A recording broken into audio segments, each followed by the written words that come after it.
जय हिंद बच्चों, इस समय आप लोग महामना इस छुटके यूट्यूब चैनल से जुड़े हुए हैं और इस चैनल में मैं आप सबका स्वागत करता हूं। आज हम लोग class 11th physics Hindi medium NCERT book के 12th चैप्टर ऊष्मागतिकी यानी थर्मोडायनामिक्स के आंकिक प्रश्नों का आज हम लोग अध्ययन करेंगे, यानी न्यूमेरिकल्स को देखेंगे। और आज हम लोग क्वेश्चन नंबर 1 से शुरुआत करते हैं और फिर आगे देखा जाएगा। क्वेश्चन नंबर 1 आप सभी लोग बुक खोलें और क्वेश्चन नंबर 1 को देखें क्या दिया गया है।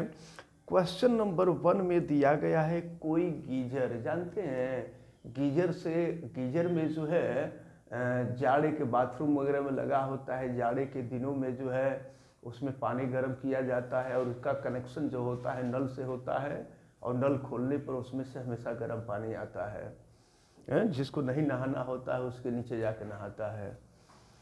तो कोई गीजर 3 लीटर प्रति मिनट यानी 1 मिनट में 3 लीटर की दर से बहते हुए जल को 27 डिग्री सेंटीग्रेड से 77 डिग्री सेंटीग्रेड तक गर्म करता है।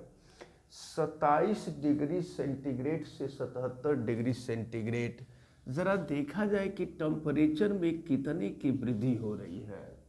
तो 27 से 77 हो रहा है 77 और माइनस कर देंगे 27, तो ये हो जाएगा 50 डिग्री सेंटीग्रेड। ये हो गया 50 डिग्री सेंटीग्रेड। और फिर देखें कोई गीजर 3 लीटर प्रति मिनट, यानी ये आपसे बताया जा रहा है क्वेश्चन में कि 3 लीटर प्रति मिनट, तो टाइम जो दिया हुआ है वह 1 मिनट दिया हुआ है प्रति मिनट। तो टाइम दिया हुआ है 1 मिनट और फिर हम नोट भी कर लेते हैं टाइम दिया हुआ है 1 मिनट प्रति मिनट और कितना लीटर, तो 3 लीटर। आयतन दिया हुआ है 3 लीटर और लीटर को बदल दीजिए घन मीटर में। तो लीटर को घन मीटर में बदलने के लिए 10⁻³ से मल्टीप्लाई कर देते हैं तो घन मीटर में चेंज हो जाएगा। तो अब ये हो जाएगा आपका 3 × 10⁻³ और ये हो जाएगा मीटर क्यूब। तो कोई गीजर 3 लीटर प्रति मिनट की दर से बहते हुए जल को 27 डिग्री सेंटीग्रेड से 77 डिग्री सेंटीग्रेड तक गर्म करता है। यदि गीजर का परिचालन, गीजर को जो चलाया जा रहा है गीजर, यदि गीजर का परिचालन गैस बर्नर द्वारा किया जाए, ये गीजर बिजली वाला नहीं है, गैस बर्नर वाला है, गैस से जला करके उसके पानी को गर्म किया जाता है, तो ईंधन के व्यय की दर क्या होगी। ईंधन के व्यय की दर यानी प्रति मिनट कितना ईंधन जल रहा है, आपसे ईंधन के व्यय की दर पूछी जा रही है। ईंधन के व्यय की दर आपसे पूछा जा रहा है। ईंधन की व्यय की दर आपसे पूछी जा रही है कि ईंधन के व्यय की दर क्या होगी, ये आपसे पूछा जा रहा है। जबकि बर्नर के ईंधन की दहन ऊष्मा आपको दी गई है और ये है दहन ऊष्मा 4 × 10⁴ जूल प्रति ग्राम। दहन ऊष्मा, ईंधन की दहन ऊष्मा जानते हैं, 1 ग्राम ईंधन को जलाने पर जो ऊष्मा प्राप्त होती है उसे उस ईंधन की दहन ऊष्मा कहते हैं। तो ईंधन की दहन ऊष्मा आपको दी गई है 4 इंटू 4.0 इंटू 10⁴ दिया हुआ है जूल प्रति ग्राम, यानी 1 ग्राम ईंधन को दहन किया जाएगा, जलाया जाएगा, तो 4 इंटू 10⁴ जूल ऊष्मा उत्पन्न होगी। तो चले देखा जाए, तो आपसे पूछा जा रहा है ईंधन के व्यय की दर। तो ईंधन के व्यय की दर ज्ञात करने के लिए सबसे पहले हम ये देखेंगे कि प्रति मिनट यानी 1 मिनट में कितनी ऊष्मा ली जा रही है, और इसके बाद प्रति ग्राम कितनी व्यय ऊष्मा है। इन दोनों का जो अनुपात होगा वो ईंधन के व्यय की दर हो जाएगी। तो सबसे पहले हम लोग देखें कि प्रति मिनट ली गई ऊष्मा कितनी है।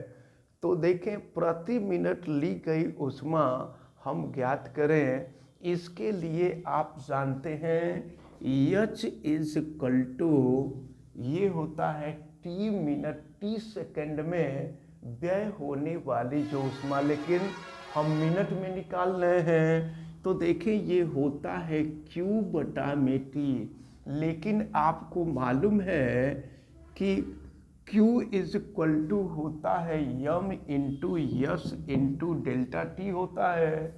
तो Q के जगह पे हम रख देंगे M into yes into delta T, और नीचे ये स्मॉल t टाइम है। तो अब चले हम रखते हैं यहाँ पर सबकी वैल्यू। तो देखें यम आपको दिया हुआ है, लेकिन यम दिया नहीं है, यम की वैल्यू हमको निकालनी होगी। और जानते हैं द्रव्यमान बराबर होता है आयतन गुणे घनत्व, द्रव्यमान बराबर आयतन गुणे घनत्व। तो आयतन हमको मालूम है, ये है 3 इंटू 10⁻³ लीटर, लेकिन जल का जो घनत्व होता है वह 10⁻³ किलोग्राम प्रति घन मीटर होता है। तो 10⁻³ से मल्टीप्लाई कर देंगे तो 10⁻³ से 10⁻³ कैंसिल हो जाएगा। अब ये हो जाएगा आपका 3 किलोग्राम। एक बात ध्यान से सुन लीजिए, जल ही एक ऐसा द्रव है जिसका 1 लीटर 1 किलोग्राम के बराबर होता है, नहीं तो जितने भी द्रव हैं सबका 1 लीटर 1 किलोग्राम से हमेशा कम होता है। इसको याद रखे रहिएगा।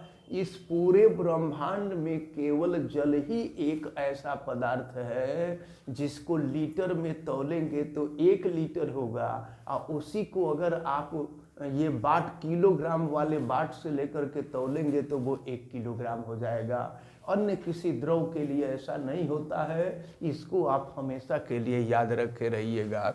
तो इस प्रकार आप देखे हैं ये 3 लीटर था, और 3 लीटर को किलोग्राम में हम बदले तो 3 किलोग्राम हो गया।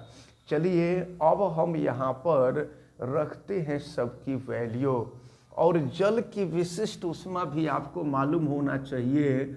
जल की विशिष्ट ऊष्मा जो होती है ये 4.18 इंटू 10⁻³ और ये होता है जूल पर किलोग्राम केल्विन होता है। ये है जल की विशिष्ट ऊष्मा। अब हम यहाँ पर सबकी वैल्यू रखेंगे तो हमको H का मान निकलेगा, यानी गीजर द्वारा ली गई ऊष्मा की दर ज्ञात होगी।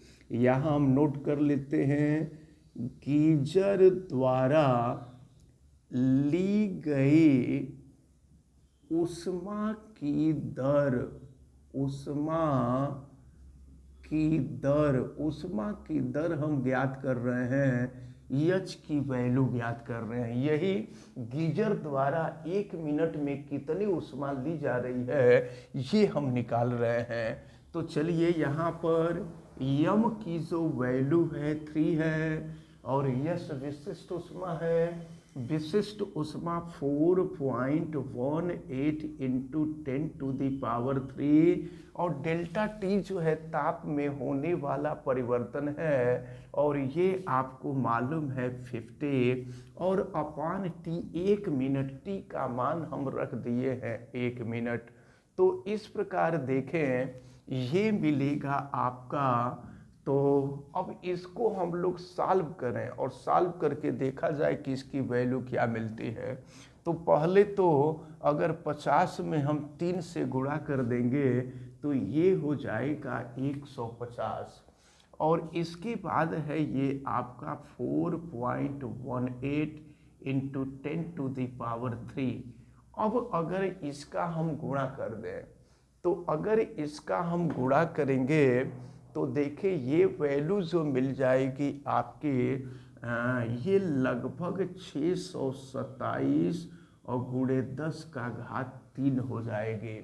अब ज़रा ध्यान पूर्वक देखें, विज्ञान की भाषा में दशमलव के पहले एक अंक रखा जाता है, तो दशमलव के पहले एक अंक रखने के लिए इसमें 100 से भाग और 100 से गुणा कर देंगे। तो 100 से भाग कर देंगे 6.27 हो जाएगा और 100 से गुणा करेंगे 100 का मतलब 10⁻²।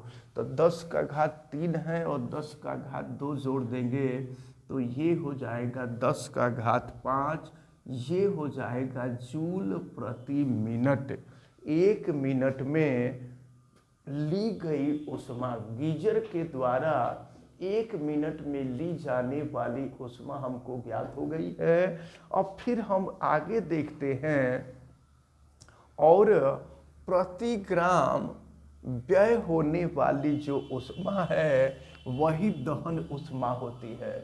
तो अब आपसे प्रश्न में पूछा क्या जा रहा है, ईंधन के व्यय की दर। देखिए ईंधन के व्यय की दर आपसे पूछी जा रही है, ईंधन के व्यय की दर।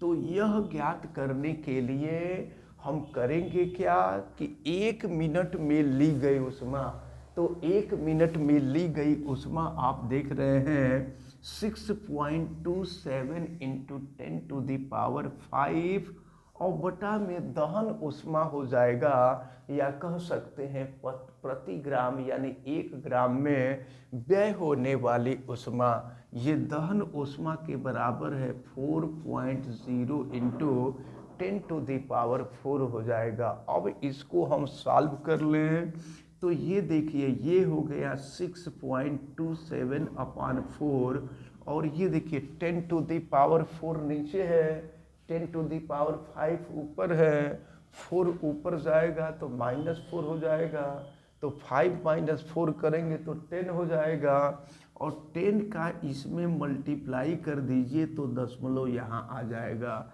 ये 62.7/4 हो जाएगा। अब इसको आप भाग दे दीजिए तो ये लगभग 15.4 आप भाग दे दीजिए, 15 चौका 60, ये 15.4 हो जाएगा। ये 15.4 ग्राम प्रति मिनट हो जाएगा। यही आपसे पूछा जा रहा है कि ईंधन के व्यय की दर क्या है। ईंधन के व्यय की दर यानी 1 मिनट में कितना ग्राम ईंधन जलेगा, तो 1 मिनट में 15.4 ग्राम ईंधन जलेगा। इस प्रकार ये 15.4 नहीं बल्कि ये 15.7 आएगा, 15.7 ग्राम 1 मिनट में ईंधन जलेगा। तो इस प्रकार ये जो क्वेश्चन नंबर 1 है ये आपका सॉल्व होता है। चलिए अब देखते हैं क्वेश्चन नंबर 2 क्या है। स्थिर दाब पर 2 × 10⁻⁻² ग्राम नाइट्रोजन और कमरे के ताप पर कहा जा रहा है रूम टेम्परेचर।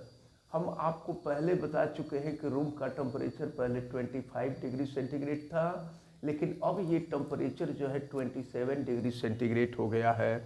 तो ध्यानपूर्वक देखें, आपसे कहा जा रहा है स्थिर दाब पर 2 × 10⁻⁻² किलोग्राम नाइट्रोजन। तो तो यहाँ पर द्रव्यमान दिया हुआ है नाइट्रोजन का द्रव्यमान। नाइट्रोजन के द्रव्यमान को हम स्मॉल m से रिप्रेजेंट कर रहे हैं और ये दिया हुआ है 2 × 10⁻⁻² किलोग्राम दिया हुआ है। अब देखें तो स्थिर दाब पर, दाब स्थिर है ये हम लोगों को केयर करना होगा। स्थिर दाब पर 2 × 10⁻² किलोग्राम नाइट्रोजन, और ये कमरे के ताप पर, इसके ताप में जो वृद्धि है ये 45 डिग्री सेंटीग्रेड की हो रही है। तो इसके ताप में होने वाली वृद्धि को अगर हम डेल्टा टी से रिप्रेजेंट करें तो ये दिया हुआ है 45 डिग्री सेंटीग्रेड। इसके ताप में वृद्धि करने के लिए कितनी ऊष्मा के आपूर्ति की आवश्यकता होगी, यानी कितनी ऊष्मा की आवश्यकता होगी, ये आपसे पूछा जा रहा है। तो एक काम करेंगे हम लोग, सबसे पहले मोलों की संख्या हम ज्ञात करेंगे। तो मोलों की संख्या होती है म्यू, और जानते हैं म्यू बराबर होता है भार बटा में अणु भार। तो चलिए देखते हैं, इसको हम सॉल्व करते हैं कि म्यू की वैल्यू क्या होगी। तो भार जो आपको दिया हुआ है, ये दिया हुआ है 2 × 10⁻⁻² दिया हुआ है।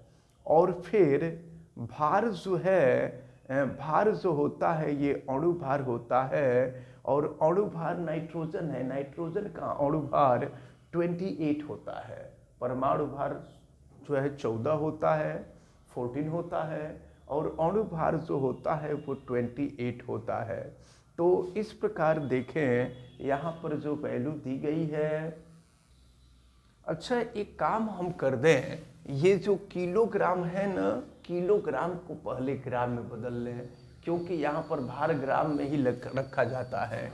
तो अगर इसको ग्राम में हम बदल देंगे तो 1 किलोग्राम बराबर 1000 ग्राम होता है।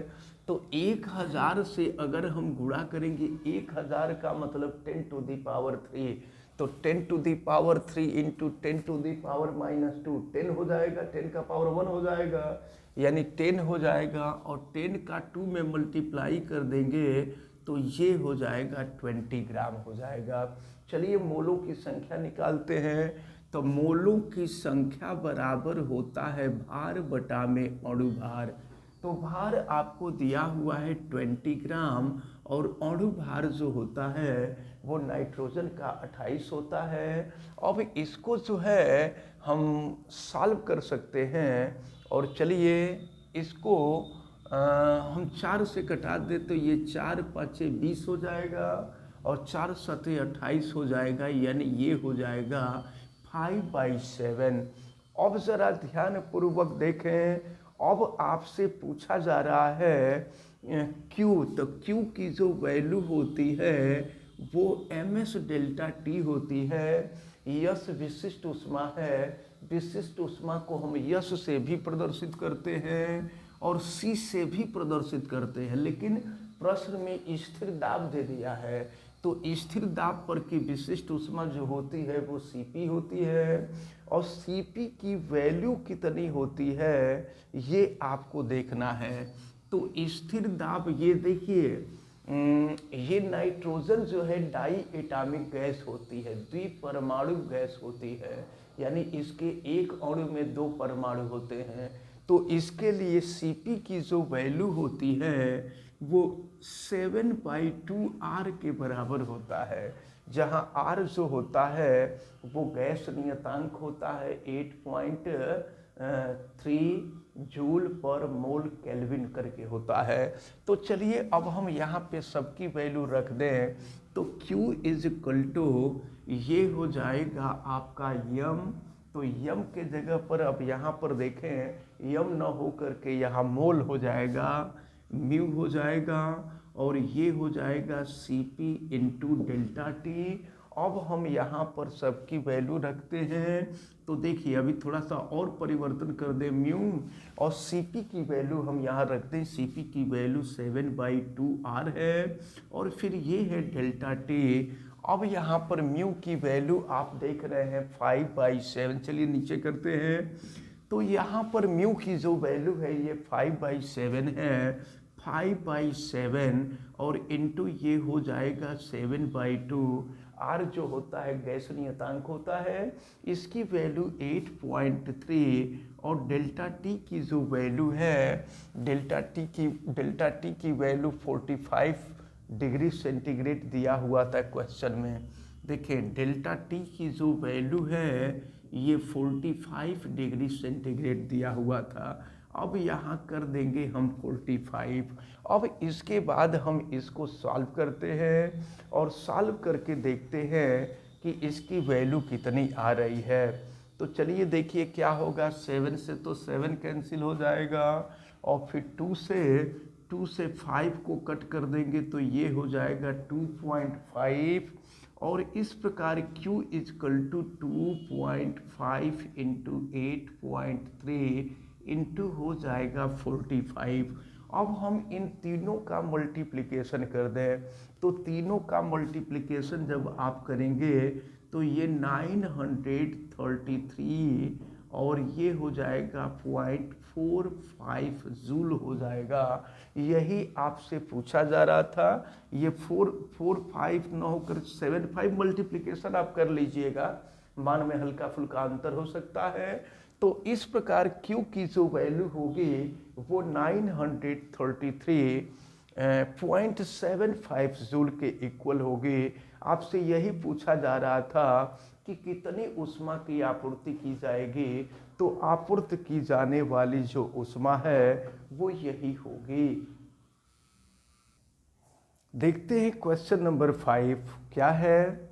रुद्धोष्म विधि द्वारा, रुद्धोष्म विधि के बारे में हमने आपको बताया भी था।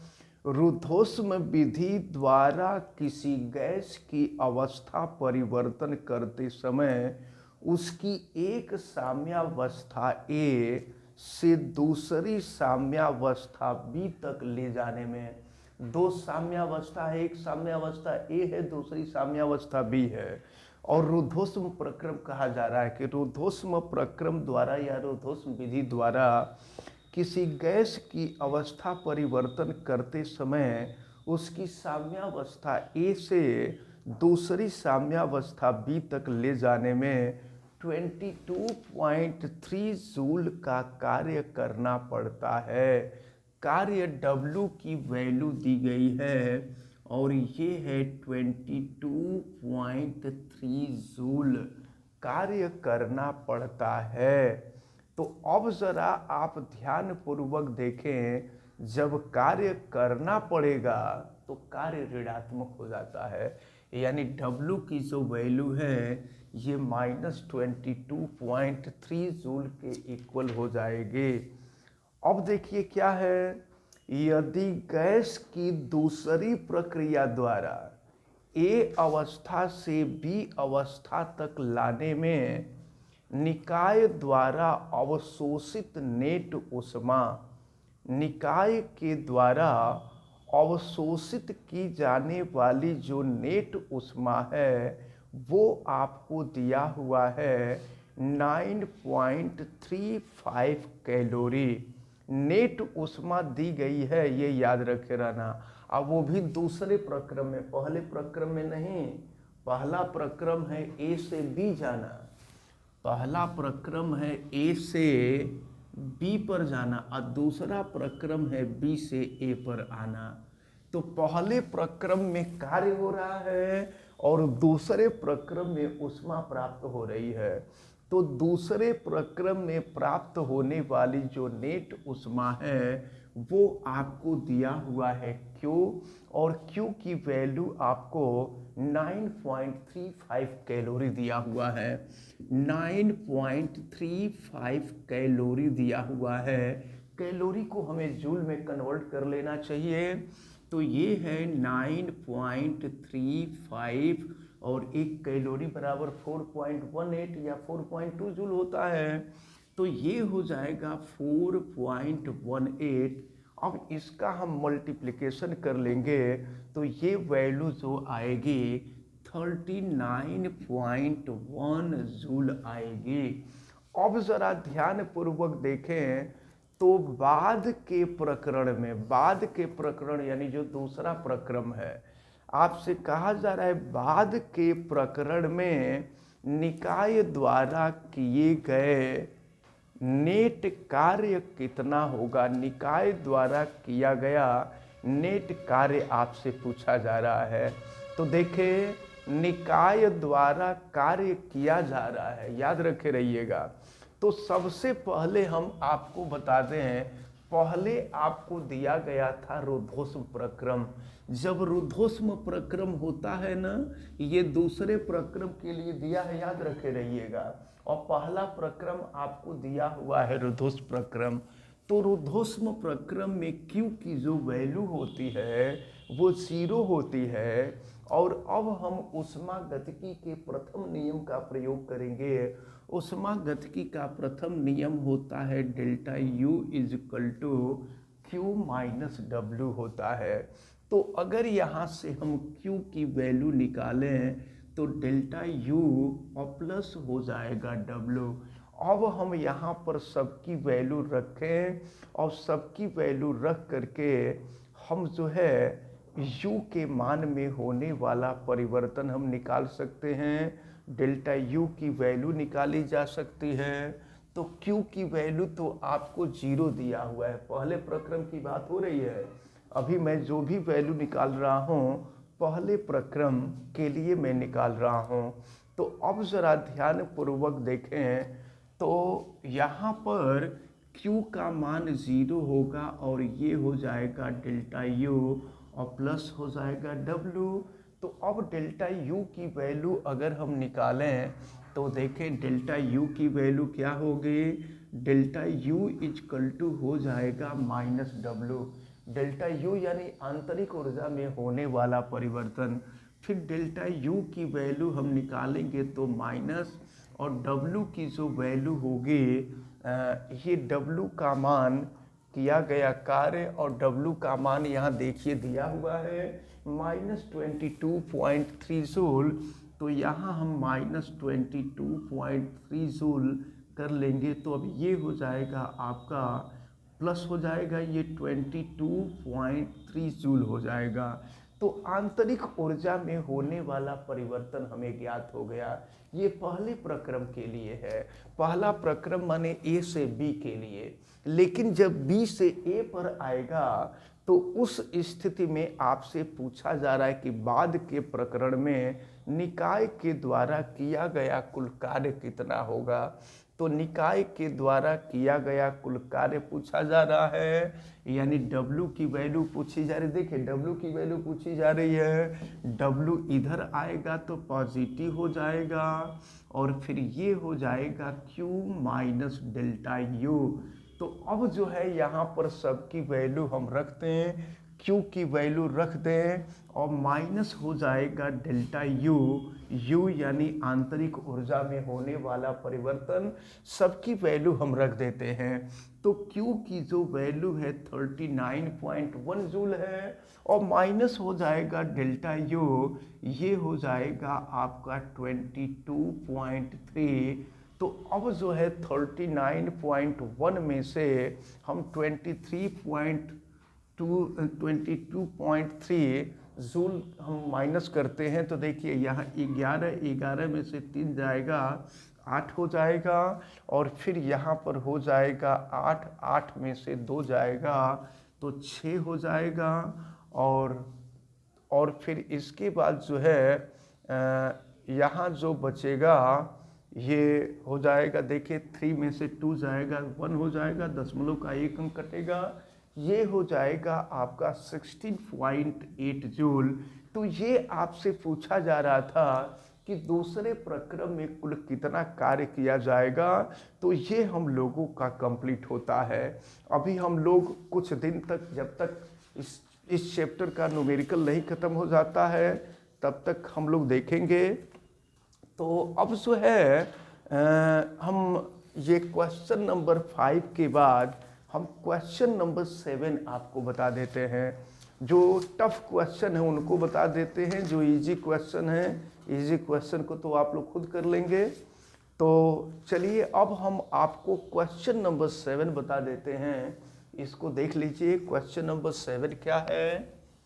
तो देखते हैं क्वेश्चन नंबर 7। देखिए क्वेश्चन नंबर 7 जो है ये एक इम्पॉर्टेंट क्वेश्चन है और ये एग्जाम में ये पूछा जाता है। क्वेश्चन नंबर 7 दिया है, एक वाष्प इंजन, भाप वाला इंजन है। तो वाष्प इंजन जो होता है ये बाह्य दहन इंजन होता है। हमने आपको बताया था कि इंजन जो होते हैं दो प्रकार के होते हैं, एक बाह्य दहन इंजन होता है, एक आंतरिक दहन इंजन होता है। तो बाह्य दहन इंजन भाप इंजन जो होता है वाष्प दहन इंजन होता है। जिस इंजन में आग सिलेंडर से बाहर जलता है उसको हम कहते हैं बाह्य दहन इंजन, और जिसमें ईंधन सिलेंडर के अंदर जलता है उसको आंतरिक दहन इंजन कहते हैं। डीजल इंजन, पेट्रोल इंजन जो होता है ये आंतरिक दहन इंजन होता है। एक वाष्प इंजन अपने बॉयलर से प्रति सेकंड 3.6 इंटू 10⁹ जूल उष्मा लेता है। तो जो उष्मा ली जाती है, ली जाने वाली उष्मा Q1 होती है और इसकी वैल्यू आपको दिया गया है 3.6 इंटू 10⁹ जूल, इतनी उष्मा ली जाती है, लेता है। और यह प्रति मिनट 5.4 इंटू 10⁸ जूल कार्य देता है। कार्य W का भी मान दिया हुआ है और ये आपको दिया हुआ है 5.4 इंटू 10⁸ जूल कार्य देता है। तो इंजन की दक्षता कितनी है? इंजन की दक्षता इफिशियंसी, इसको हम ईटा से प्रदर्शित करते हैं। इंजन की दक्षता पूछी जा रही है। फिर आपसे पूछा जा रहा है कि प्रति मिनट कितनी उष्मा अपशिष्ट होती है। अपशिष्ट माने बेकार होती है या धुएं के रूप में निकल जाती है। तो इस उष्मा के बारे में पूछा जा रहा है, यानी कि Q2 के बारे में आपसे पूछा जा रहा है। तो सबसे पहले हम ईंधन की दक्षता निकालें तो ईंधन की दक्षता ईटा इक्वल टू हो जाएगा W/Q1। तो चले आप जरा ध्यान पूर्वक देखें W की वैल्यू क्या होगी। तो W की जो वैल्यू है ये 5.4 इंटू 10⁸ और Q1 का जो मान है ये है 3.6 इंटू 10⁹। अब हम लोग इसको सॉल्व कर सकते हैं।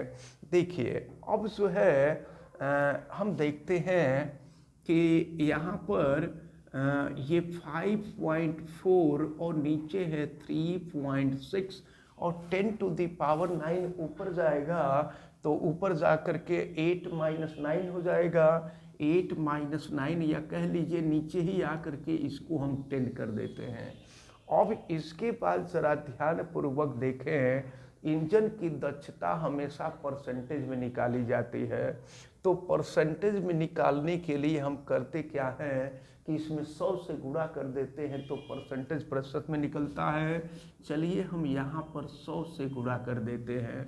तो 100 से गुणा करेंगे तो फिर क्या होगा, देखिए 0 से 0 कट जाएगा और फिर 10 का गुणा कर देंगे 5.4 में तो ये 54 हो जाएगा और नीचे 3.6 हो जाएगा।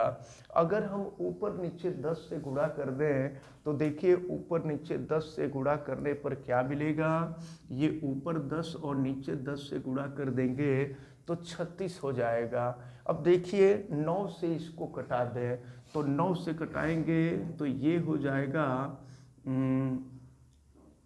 9 चौका 36 हो जाएगा। और फिर जो है 9 छक्का 54, चलिए 9 छक्का 54 हो जाएगा। हालांकि फिर 2 से ये कट जाएगा, इसको हमको 18 से ही कटाना चाहिए था, लेकिन चलिए फिर 2 से कटा देंगे तो ये 2 हो जाएगा और ये हो जाएगा आपका 3। तो और 2 से इसको कटा दीजिए तो ये 5 हो जाएगा और 5 का 3 में गुणा कर देंगे तो 15 हो जाएगा। तो इस प्रकार इंजन की जो दक्षता है वो 15% है। आपसे इंजन की दक्षता पूछी जा रही थी। फिर आपसे अपशिष्ट ऊष्मा पूछा जा रहा है। तो देखें, हमने आपको बताया था कि W की जो वैल्यू होती है वो Q1 माइनस Q2 के इक्वल होती है।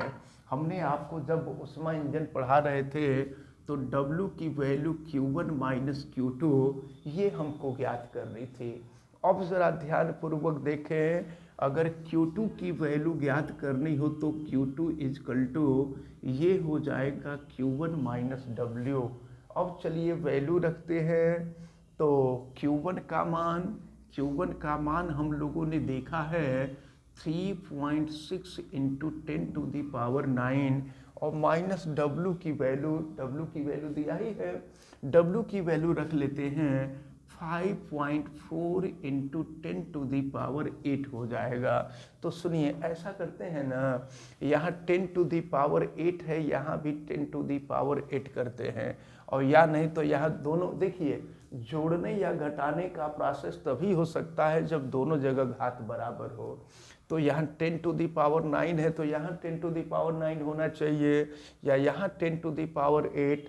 हम इसको सेम कर लेंगे। चलिए, अगर 10⁸ यहाँ कर लें तो ये 36 हो जाएगा। और 36 में से हम लोगों को 5.4 घटाना होगा। तो चलिए घटा दीजिए, 36 में से 5.4 आप घटाइए तो ये वैल्यू जो आएगी आपके आप 36 में से 5.4 को घटाइए, 36 में से 5 31 हो जाएगा। और तो ये वैल्यू 30.6 आ जाएगी वैल्यू है। ये हो जाएगी आपकी 13.6 इंटू हो जाएगा 10⁸ हो जाएगा, 8 जूल हो जाएगा। लेकिन देखें, इसको थोड़ा सा सही तरीके से अगर हम कर दें तो ये 6 है, और 6 जो है 5 से बड़ी संख्या है। अब जब कोई संख्या 5 से बड़ी होती है तो उसको सार्थक के रूप में लिखने के लिए उसको 1 मानकर उसके पहले वाले में जोड़ देते हैं। तो ये हो जाएगा आपका 31 गुणे 10⁸ जूल हो जाएगा। लेकिन विज्ञान की भाषा में दशमलव के पहले एक अंक का होना ज़रूरी होता है, इसलिए इसमें हम 10 से भाग दे देंगे और 10 से गुणा भी कर देंगे। तो अगर हम 10 से भाग दे दें तो ये 3.1 हो जाएगा, और 10 से गुणा कर देंगे तो 10⁹ हो जाएगा। तो इस प्रकार ये जो क्वेश्चन नंबर 7 है, ये क्वेश्चन नंबर 7 आपका कंप्लीट होता है। और एक चीज़ बता दें, इसमें बहुत ज़्यादा क्वेश्चन नहीं है। एक दिन और हम लोग पढ़ेंगे तो इस चैप्टर का न्यूमेरिकल कंप्लीट हो जाएगा, और इसके बाद फिर हम लोग नेक्स्ट चैप्टर की थियरी पढ़ेंगे।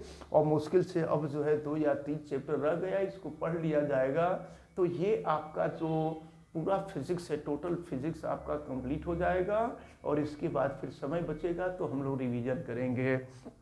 अब हमें उम्मीद है कि आज जितने भी क्वेश्चन बताए गए हैं ये सभी क्वेश्चन आपको बहुत अच्छी तरह से समझ में आए होंगे। आप वीडियो को लाइक ज़रूर कीजिएगा, और अगर आप चैनल पे नए हैं तो चैनल को सब्सक्राइब भी कीजिए, बेल आइकन को भी प्रेस करें, और वीडियो को मैक्सिमम स्टूडेंट तक शेयर करें। आप सभी लोगों का बहुत बहुत धन्यवाद। जय हिंद।